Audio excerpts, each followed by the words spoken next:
우리가 신앙생활 하면서도 그 고민이 있을 수 있어요.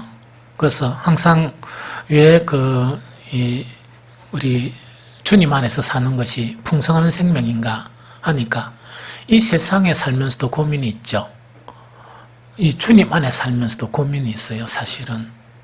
그래서 이 세상 사람들의 기쁨보다 더 많은 기쁨이 있고, 고민도 이 세상 하는 사람들의 그런 고민보다 더 이렇게 폭넓은 그런 고민으로 가지고 살거든요. 그래서 풍성하다고 그래요.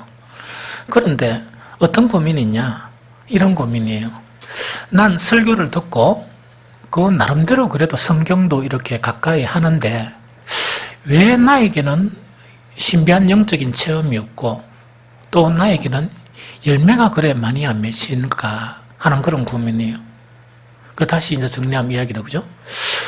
매주마다 그래도 이 설교를 듣고 그 다음에 이렇게 성경 말씀도 이렇게 가까이 하긴 하는데 성경에 보면 이 신비한 체험들을 상당히 많이 하는데 그런 체험들이 나에게는 없을까?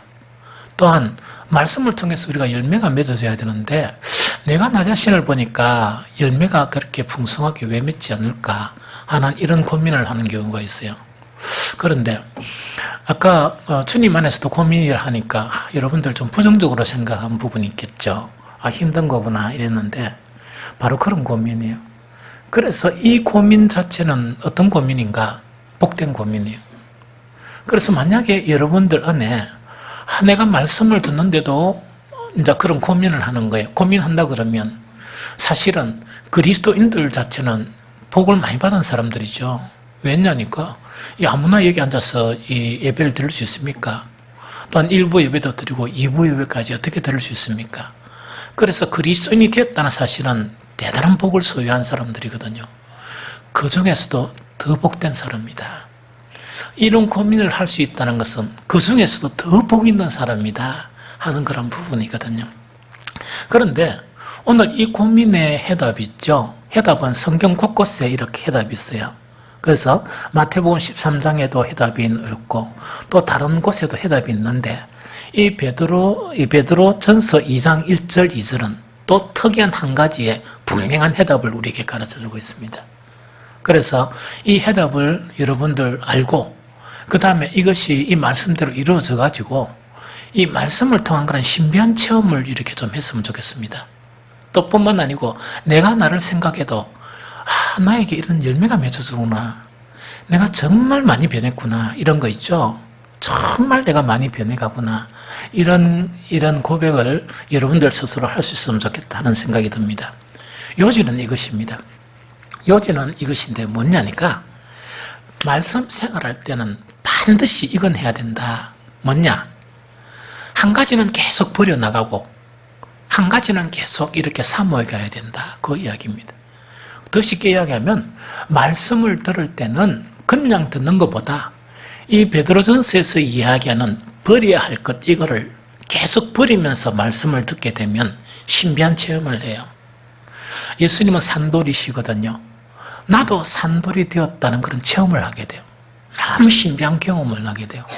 그런데 이 말씀을 들을 때나 말씀을 가까이 할 때 버려야 될 것을 버리지 않고 이걸 갖다 가지고 있잖아요. 가지고 있으면 열매가 안 맺어져요. 열매가 안 맺어지고 상당히 말씀 생활 자체가 힘들어져요.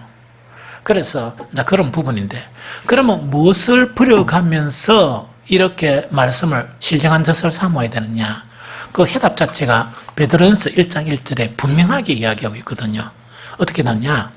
그러므로 모든 악독과 모든 기만과 외식과 시기와 모든 비방하는 말을 버리고 순전하고 신령한 젖을 사모하라 이렇게 되어 있습니다. 그럼 이거는 뭐냐니까 여러분들 중에 혹시 그렇게 하는 사람이 있는가 모르겠지만 큐티를 한다든지 성경을 읽기를 한다든지 묵상을 한다든지 또 그게 안 돼도 괜찮아요. 말씀 듣는 것만으로 충분해요. 설교 말씀 듣는 것만으로 충분하거든요. 이 말씀을 듣는데 정말 열매가 맺어지고 말씀을 들으면서 내가 신비한 경험들이 있죠. 이 세상에서 돈으로도 살 수 없는 그런 경험들을 하게 될 수 있는 것은 뭐냐? 말씀을 듣기 전에 반드시 이것을 버려야 돼요.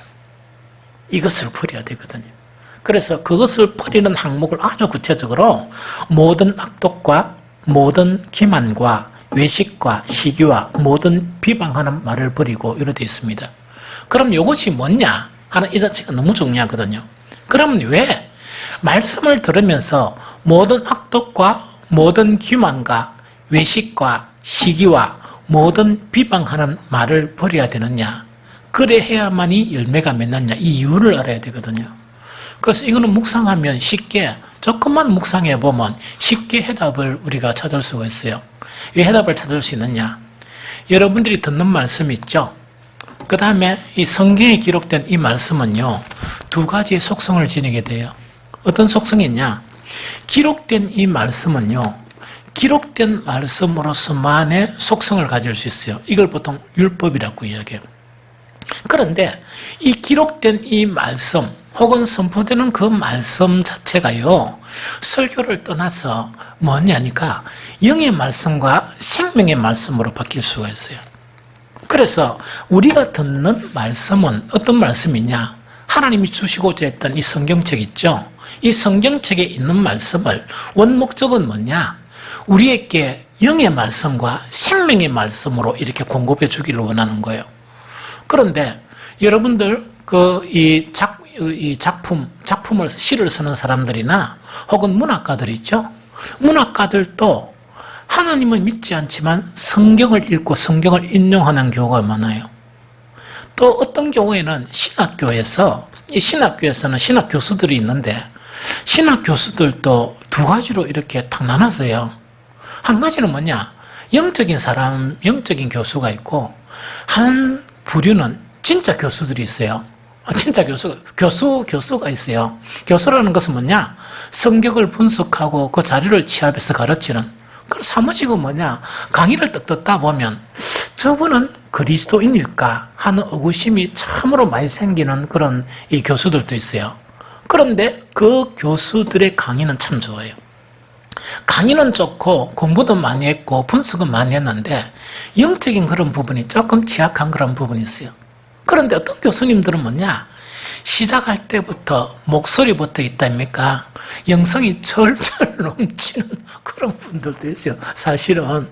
그래서 그 한마디 한마디가 들어보면 참 은혜가 되고 이런 그 분들도 있거든요. 그런데 그분들 중에 대부분은 교수직만 하는 게 아니고 조그만한 이 소그룹 형태의 그런 이 교회를 이렇게 하고 있어요. 이 가정교회 비슷하게 한 20명 이래가, 그죠? 그래서 이제 그렇게 나눠진다는 이야기죠. 하나님의 말씀의 본질은 무엇이냐? 영의 말씀이고 하나님의 말씀의 본질은 생명의 말씀이에요. 그럼 하나님의 말씀의 본질은 그 생명의 말씀이고 또는 영의 말씀이라는 것은 뭐를 얘기했냐? 신령한 그런 양식에 해당되거든요. 그런데 우리 마음 가운데, 우리 마음 자체에서 만약 어떤 것이 있느냐? 악독이나 기만이나 외식이나 시기나 모든 비방하는 것 자체가 우리 마음속에 있죠. 이거는 신령한 거 아니에요. 영적인 게 아니고 이거는 뭐냐? 육적인 거예요. 그러면은 영의 말씀이 이렇게 공급이 되고 영의 말씀을 듣잖아요. 내 마음밭에 이 말씀이 떨어져서 열매가 맺어야 되는데 마음밭 자체가 영의 상태가 아니고 신령한 상태가 아니고 육적인 그런 상태를 가지고 있다. 이라면 그 말씀 자체는 아무런 의미가 없는 거예요. 아무런 의미가 없어요.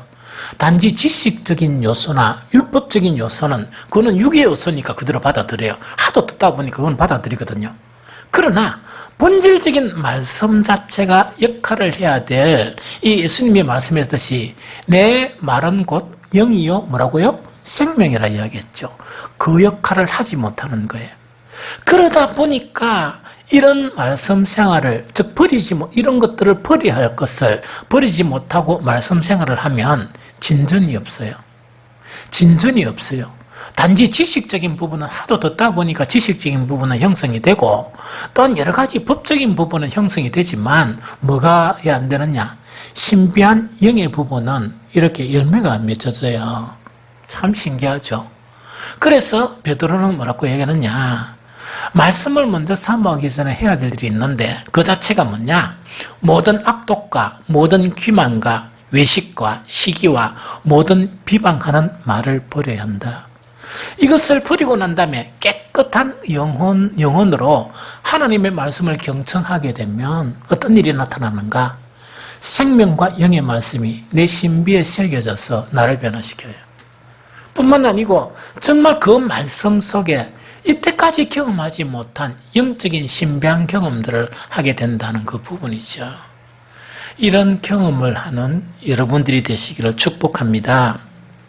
그러면 여기서 이 베드로가 이야기한 그러므로 모든 악독과 모든 기만과 외식과 시기와 모든 비방하는 말 이렇게 해놨거든요.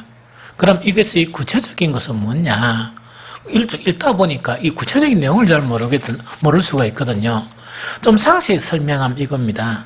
제일 첫 번째로 뭐냐니까 모든 악독이라는 것은 모든 악독 이렇게 번역했죠. 번역했는데 제가 다른 성경을 읽어봤어요. 그러니까 번역이 다 달리 되어 있어요. 새 번역에는 이걸 어떻게 번역했느냐 하니까 모든 악이라 되어 있어요. 즉 이거는 뭐냐니까 악의를 가지고 있다는 이야기죠. 악한 의도. 그 다음에 현대인의 번역에 보면 왜 되느냐? 이 모든 악독이란 말을 모든 악한 생각이라 이야기하고 있어요. 그래서 마음에 뭐냐? 악한 생각을 다 품고 있다는 그 이야기입니다. 그 이야기거든요. 그럼 여기서 악독이라는 것은 뭐냐? 이거는 원래 본래 이야기는 사악함이라 그래가 선이 아닌 모든 악 있죠. 그 모든 악의 통칭을 이야기해요. 사실은. 통칭을 이야기하는데 여기서 이야기하는 그래서 딴 번역에 보니까 뭐라고 얘기했는가 하니까 모든 악이나 모든 악한 생각이 일어났거든요. 그럼 이거는 좀 이렇게 풀이를 하면 무엇에 가깝느냐? 나쁜 감정이에요. 나쁜 감정이란 게 뭐냐? 우리가 사람 사이에서 나쁜 감정을 탁 품고 있는 거를 말해요. 첫 번째 뭐냐? 정오심이나 혹은 정오심이 딱 미워하고 정오심을 가지고 있는 거예요. 겉으로는 막 이렇게 악수하고 있지만 그래서 이 정오심 자체를 좀 풀이하면 이거예요. 혹시 여러분들이 이런 생각이 딱 있으면 그게 뭡니까? 모든 악독에 속한 거예요. 이게 뭐냐니까 겉으로 막 웃고 이러지만 뭔가 저 사람한테는 좀 나쁜 일이 생겼으면 좋겠다 하는 그런 생각 있죠. 여러분들 얼굴 보니까 우리 주일학교 학생들 얼굴하고 똑같네요. 그러니까 다른 사람을 딱 보면서 뭐냐니까 저 사람한테는 어떤 악한 일이 생겼으면 좋겠다 이야기다, 그죠? 가령 예를 들면 이야기입니다. 저 단마가 났잖아요. 불편하죠? 뭐 한 이틀 불편하면 줄 잊어버렸어요, 사실은. 잊어버렸는데 제가 뭐라 했는가 하네 탁 보고 난 다음에 하도 억울해하길래 막 좋게 생각하자. 그러면서 악의가 있었던 거예요. 어떤 악이냐? 저 길거리에서 모든 오는 악을 차단시켜가 그 집으로 들어가게. 요게 뭐냐면 악이에요, 악이. 악이에요. 무슨 뭔지 알겠죠? 그런데 이거는 그리스도인들 안에서도 마찬가지예요. 하도 이렇게 뭡니까 서로 이렇게 좀 안 맞고 이러다 보니까 아이고 그 말은 좀 좋죠. 회개를 하려고 하면 저기 좀 나쁜 일이 생겨 회개를 하지. 근데 사실은 지 회개할 게 더 많습니다. 근데 요걸 갖다 악이라고 그래요. 악이라고 그래요. 또 어떤 마음인가니까 그 악이라는 거는 참 신기해요. 우리 서로 막 이제 있죠? 악의가 딱 들어있으면 그 사람이 하는 모든 일 자체가 어떻게 받아들여진다고? 나쁘게 받아들여집니다. 이것도 악이에요. 자, 봅니다. 우리가 이제 가정생활을 하다 보면, 나름대로 뭘 하잖아요. 딱 하는 보면 반응이 두 가지예요. 진짜로 고생했네. 나는 못 했는데. 고생했네. 이렇게 받아들이는 사람이 있고, 또 어떤 사람은 뭐냐니까 딱 보고 난 다음에 나쁜 쪽으로 좀 해석을 하는 거예요. 이것도 악의 한 부분이에요. 그래서 이런 거는 생기면은 말씀 자체가 영의 말씀이기 때문에 이 말씀이 내 영혼과 작용을 못해요. 방해하게 하는 요소예요. 이런 것들을 자꾸 이렇게 버려야 돼요. 이해됩니까? 그래서 말씀 자체는 선한 말씀이에요. 그래서 선한 말씀 자체는 어떻게 됐냐? 내 마음이 선한 생각과 선한 마음을 가져야 돼요.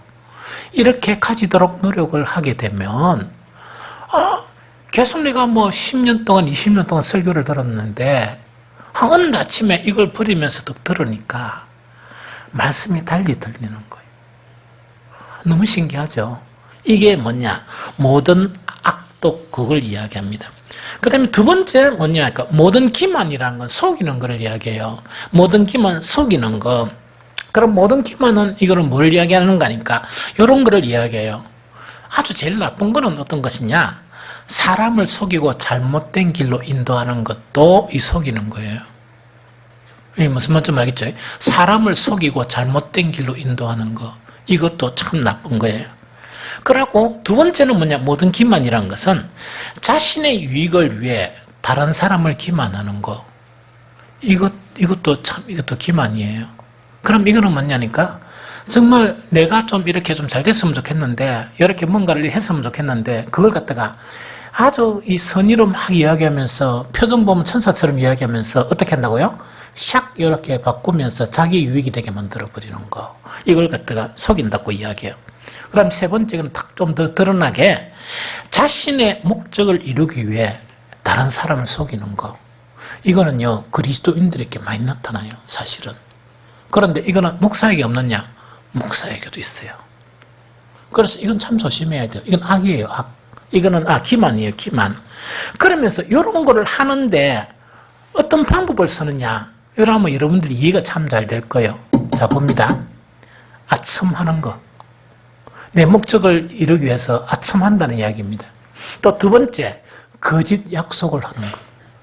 이 거짓으로 약속을 하고, 세 번째는 바로 뭐를 이야기하는 거니까, 이야기를 싹짝 바꿔버려요. 이 교리시대들 많이 합니다. 이야기를 싹 바꿔가지고 누구한테 유익하도록, 내한테 유익하도록 만들어버리는 거예요. 그 다음에, 이제 네 번째는 뭐냐? 딱 직접적으로 이야기 안 하고, 암시적인, 내 말하면서 암시적인 말투로 싹 바꾸는 거예요. 그럼 상대방이 들으면 뭡니까? 진짜 그런 줄 알게 듣는 거예요. 그럼 자기는 뭡니까? 암시만 듣는데 나는 그런 말 한 적이 없다. 렌즈는 이렇게 할 수 있어요. 이것도 이제 기만이라 이야기하고, 또 뭐냐니까 유혹의 말이나 가장 드러내놓게 하는 게 뭡니까? 새빨간 거짓말을 막 하는 거 있죠. 이걸 갖다 기만이라 이야기한다 하는 그거를 이야기합니다. 그 다음 세 번째 뭐냐? 버려야 될 게 외식이에요. 외식 자체는 성경에서 가장 이렇게 버려라 하고 요구하고, 유대인들에 대해서 뭡니까? 이 외식하는 신앙이 있죠. 이거에 대해서 주님께서 너무 책망을 많이 하세요. 왜냐니까 그렇게 많이 성경을 공부를 하고 그렇게 많이 기도를 해도 외식이란 것 자체가 들어가면 이건 아무 열매를 못 맺기 때문에 그렇다는 그걸 이야기합니다. 외식 자체를 어떤 한 주석에서 참 디테일하게 잘 풀어놨어요. 그래서 공감이 너무 되어가지고 그대로 소개를 했으면 좋겠습니다. 제일 첫 번째로 외식이라는 게 뭐냐? 주님을 사랑하고 믿는 척하면서 실제로는 하나님이 명하시는 방식대로 살지 않는 것을 외식이라고 그래요.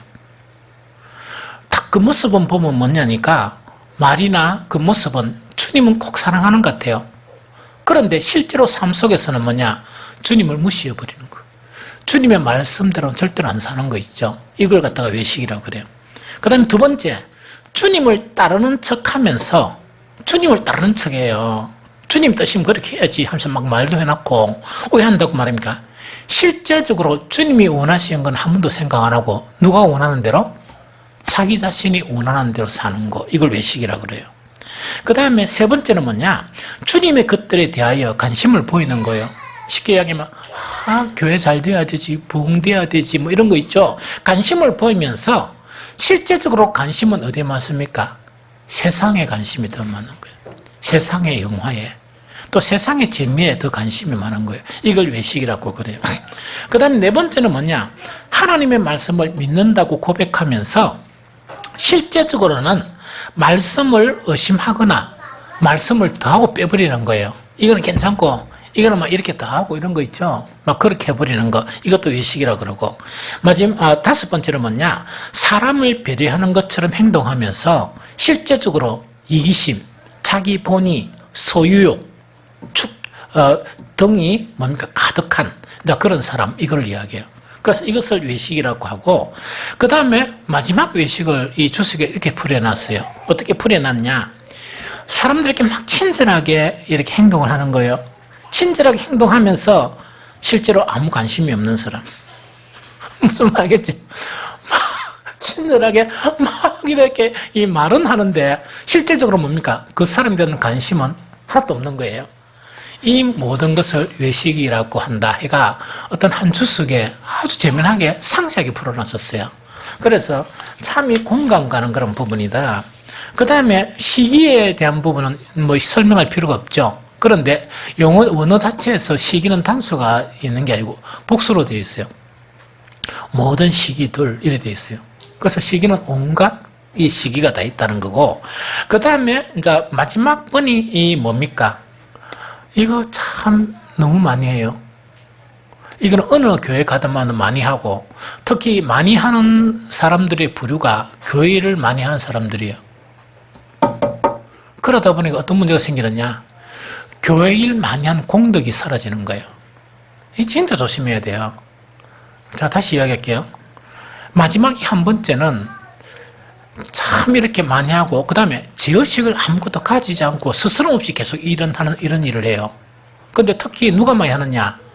교회 일을 작게 하는 사람들은 뭐냐? 작게 한다고 이런 이야기를 잘 안 하고, 꼭 누가 많이 한다고요? 교회 일을 좀 많이 하는 사람들이 이런 말을 스스럼 없이 이렇게 해요. 그게 뭐냐? 비방하는 말이에요. 이거 무서운 거예요, 사실은. 이 무서운 거예요. 그래서 각 교회 가다 보면 이 비방하는 말은 90% 누가 하느냐? 열심히 이렇게 하는 사람들이 앉아가 서로 이렇게 비방하는 말을 해요. 그래서 이거는 뭐냐니까 절대로 이런 것 자체가 속에 있으면 뭐가 맺어진다? 열매가 절대로 안 맺어진다 하는 그 이야기입니다. 그런데 비방하는 것은 두 가지 종류가 있어요. 용감한 사람은 면전에서 비방합니다. 이건 좀 나아요. 비겁한 사람은 어떻게 비방한다고? 그 사람이 없을 때 2명씩, 3명씩 모여서 비방하는 거예요. 이거는 좀 비겁한 거예요. 이게 무슨 말인지 차라리 뭡니까? 면전에 딱 해가 이래 비방을 해버리면 되지. 이게 무슨 말인지 알겠습니까? 그래서 자관 이 모든 것을 버리고 이 말씀을 가까이 해야 열매가 나타난다는 이야기입니다. 왜냐니까 이 5가지 있죠. 모든 악독, 모든 기만, 외식, 그 다음에 시기, 비방하는 말, 이거는 뭐냐니까 이 순전한 생명의 말씀, 선한 말씀 자체가 우리 내면 속에 들어오지 못하도록 방해하는 요소가 이 5가지예요.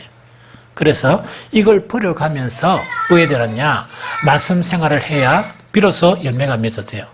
그 다음 두 번째 뭐냐니까 두 번째 이제는 2절입니다. 2절은 뭐냐? 갓난 아이들 같이 순전하고 신령한 젖을 사모하라 이래 돼 있다고요. 갓난 아이들 같이 순전하고 신령한 젖을 사모하라 하는 그 부분이거든요. 여러분들요, 말씀 생활에서 말씀을 사모하는 거 있죠? 이거는요 쉬운 거 절대로 아닙니다. 이거는 목사한테도 안 쉽고 성도들한테도 안 쉬워요. 숙제와 같은 문제가 말씀을 사모하는 거예요, 사실은. 그런데 아까 버릴 거를 버리고 말씀을 사모하죠. 말씀을 사모하면서 이 설교를 듣는다든지 성경을 읽게 되면 왜 되는 거니까 아주 많은 그런 일들이 벌어져요. 말씀을 통해서 열매가 상당히 많이 해결되거든요. 그래서 아까 버릴 거는 반드시 버리고 또 이런 게 있습니다. 우리의 속성상 우리는 그 죄의 문제를 가지고 있다 보니까 그럼 깨끗한 상태에서 말씀을 못 보죠. 못 듣죠.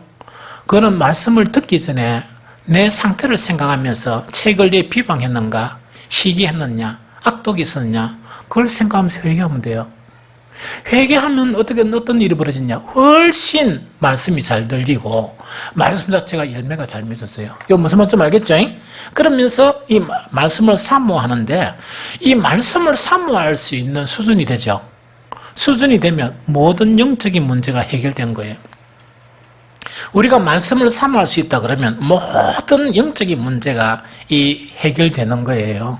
아주 중요한 그런 부분이거든요.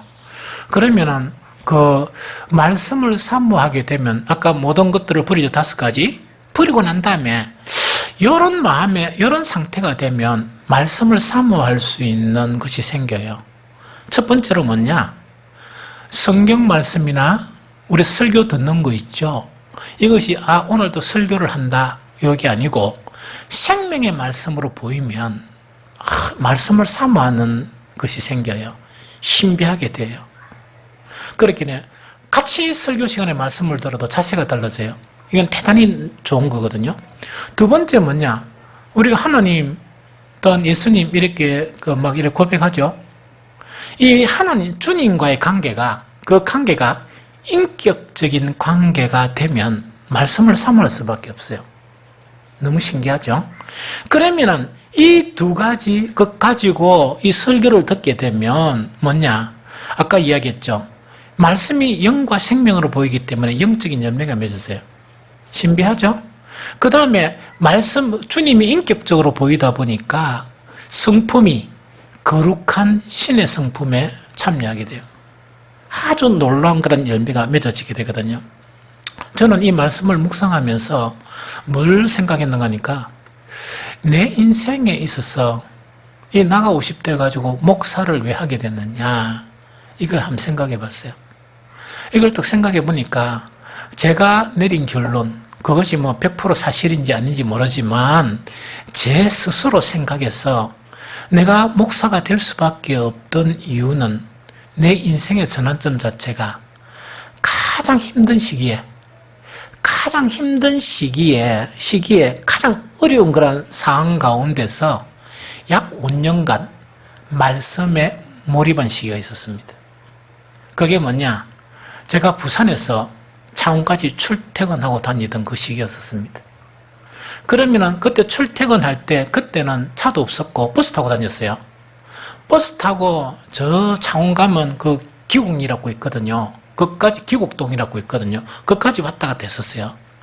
왔다 갔다 하면서 얼마나 피곤한 그 순간에 5년 동안 완전히 말씀에 몰입했었어요. 출근하면서 시커먼 가방 하나 미고 다녔는데 그 가방 안에는 볼펜, 그 다음에 성경, 그 다음에 큐티노트 거기 딱 들어있었어요. 그 다음에 암송하는 이거 있죠. 이런 거 들어있었습니다. 그래서 가장 힘들 때 가장 이거는 불가능하다고 생각할 때 버스 타고 왔다 갔다 하면서 그때 말씀에 몰입했던 그 기억이 있습니다. 그러면서 그때 누군가가 네 사는 목적이 무엇이냐 이렇게 누가 묻는다면 아무도 안 물었지만 내 스스로 내가 질문하고 답변하면서 나는 내 사는 목적이 하나님의 말씀이다. 내가 말씀 때문에 살고 이 말씀이 바로 나의 그런 목적이다 하면서 5년 동안 몰입이 됐는데 그때는 한 달에 큐티를 하면 정확하게 이야기하면 늘 좋았지만 한 2번이나 3번은 한두 번은 통곡할 정도로 몰입이 돼 있었어요. 그 다음에 그때 아침에 그 말씀에 대한 신비한 경험 자체는 그 피곤한 가운데 내가 살 수 있는 활력을 주셨어요. 심지어 어떤 말씀은 큐티 아침에 한번 하고 난 다음에 몇 달 동안 영의 양식이 되어서 정말 나를 풍요롭게 하는 그런 경험들을 너무 많이 했거든요. 그래서 그때 뭘 느꼈는가 하니까 말씀이 이렇게 희열을 주거나 희열이라는 거 알죠? 세상의 재미는 뭐라고 이야기합니까? 그거 잘 모르겠는데 어떤 간에 쾌락이라 이야기하죠. 진정한 영의 그런 기쁨을 희열이라고 이야기한다고 이야기 들었거든요. 말씀이 이렇게 이 큰 희열을 나에게 주구나 하는 것을 느끼는 때가 그때였었습니다. 아마 그 기간이 오랜 동안 기간이 지나고 난 이후에 그때는 젊었을 때니까 오랜 동안 기간이 지나고 난 이후에 목회자가 될 수밖에 없었던 정말 그 길로 하나님은 인도하셨구나 하는 그런 생각이 들어요. 그래서 정말 여러분들도 정말 이 말씀 생활은 모든 그리스도인들이 하는 거거든요. 여러분들 주일날 이렇게 예배, 아침 예배, 오후에 참석해서 말씀을 듣거든요. 듣는데 이 말씀의 열매가 맺고 또 이 말씀의 영적인 그런 신비한 체험들을 하는 것은 아수로 더 복된 사람이거든요. 그렇게 하기 위해서는 뭐냐? 오늘 베드로전서 2장 1절 2절 말씀은 우리에게 중요한 지침이 되는 말씀이에요. 그러면 뭐냐? 모든 우리 내면 속에는 아까 5가지 있죠. 그것 자체를 참 진정으로 회개하고 그 다음에 말씀을 사모하는 그런 마음으로 예배에 참석하고 설교를 듣게 되면 신비한 영적인 그런 경험을 하게 돼요. 제가 신비한 영적인 경험을 한 거 여러분들 내가 이렇게 이야기하면 거짓말이라 그래요. 한 가지 딱 소개를 할까요?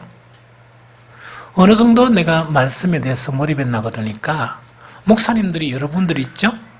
설교를 하잖아요. 앉아가지고 설교 처음에 할 때 이 설교가 앞으로 어떻게 된다 하는 것 자체 제가 다 만들은 적이 있었어요. 그러니까 그런 적이 있었고 또 어떤 경우는 뭐냐? 제가 이 제자 사역을 했으니까 이 목회자가 아니지만 말씀을 전하는 평신도들이 있었어요. 그럼 말씀을 전하는 평신도들이 조리가 없는 경우가 참 많거든요. 쉽게 얘기하면 헤매요. 이렇게 말씀을 전하면서. 그러면 헤매는 설교를 듣고 난 다음에 제가 메모를 한 거예요. 그래서 제가 이 불러가 뭐냐, 이렇게 전하려고 그랬어요. 하니까, 나 그렇게 말했다는 거예요. 사실 안 했는데. 그러니까 참 그런 신비한 그런 경험들을 할 때가 너무너무 많았었어요. 그래서 우리에게도 필요한 건 뭐냐, 이 말씀 자체는 왜 필요한가? 우리에게 구원을 위해서 필요한 말씀이에요. 우리를 온전히 이 베드로전서 2장 2절에 보면 갓난 아이들 같이 순전하고 신령한 자세를 사모하라. 이런 그로 말미암아 너희로 구원에 이르도록 자라게 한다. 즉 이 구원을 완성해 가는 게 이 말씀이거든요. 그래서 이 말씀 생활이 복된 말씀 생활이 되었으면 좋겠어요. 이건 대단히 중요한 거예요. 이 말씀 생활은 그렇게 해도 되고 안 해도 되고 하는 그 문제가 아니고 이거는 반드시 그렇게 돼야 돼요.